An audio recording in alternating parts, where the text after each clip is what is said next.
এই চ্যানেলে সম্প্রচারিত সকল খবরই সচেতনতামূলক এবং শিক্ষণীয়। কোনো কিছুই প্রভাবিত নয়। হাওড়া জেলা তৃণমূল কংগ্রেসের সভাপতির গাড়িতে হামলার অভিযোগ, গাড়ি লক্ষ্য করে গুলি চালানোর অভিযোগ। স্ত্রী সন্তানদের নিয়ে বাড়ি ফেরার সময় বেলুড়ের জিটি রোডের উপর হামলার অভিযোগ আসে। এমনটাই অভিযোগ আসছে হাওড়া জেলা যুব তৃণমূল কংগ্রেসের সভাপতির পক্ষ থেকে। হামলায় কেউই আহত হননি, তবে হাওড়ার এই দাপুটে যুব নেতার উপর হামলায় উত্তেজনা বেড়েছে বেলুড় এলাকায়। গোটা ঘটনার তদন্তে বেলুড় থানার পুলিশ, গুলি না পাথর খতিয়ে দেখা হচ্ছে বলেই দাবি পুলিশের। দেখুন সেই ছবি।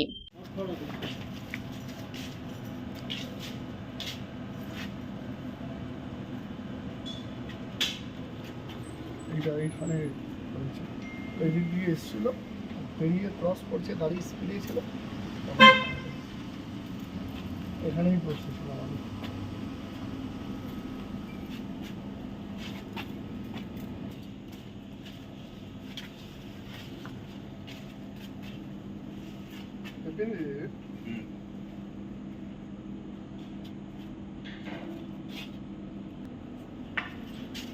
लोन तो गए पुलिस आपका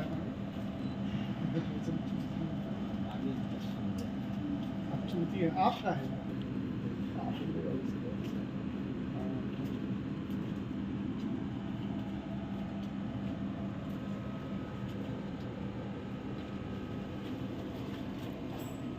हमें एक ने दोस्तों ছিল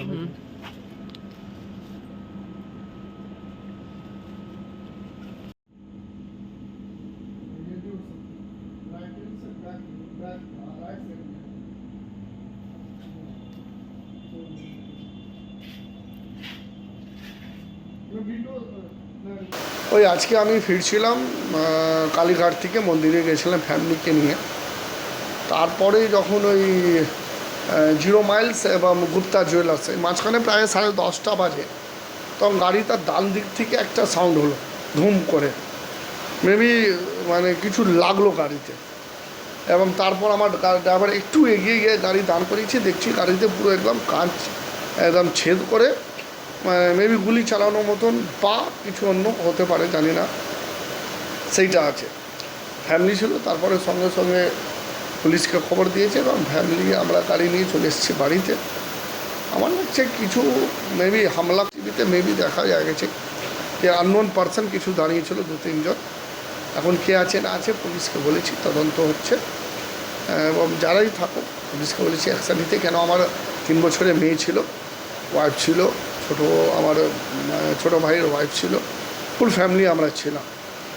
পুলিশকে বলেছি, পুলিশের সঙ্গে কথা হয়েছে, পুলিশ এফআইআরও আমরা করেছি এবং অ্যাকশান হবে নিশ্চিতভাবে। আমাদের অভিষেক বন্দ্যোপাধ্যায় অফিস থেকেও ফোন এসেছিলো, তো অ্যাকশান হবে। যারাই থাকুক না কেন তারা এই গুলি চালিয়ে বা হামলা করে ভয় দেখানো চলবে না।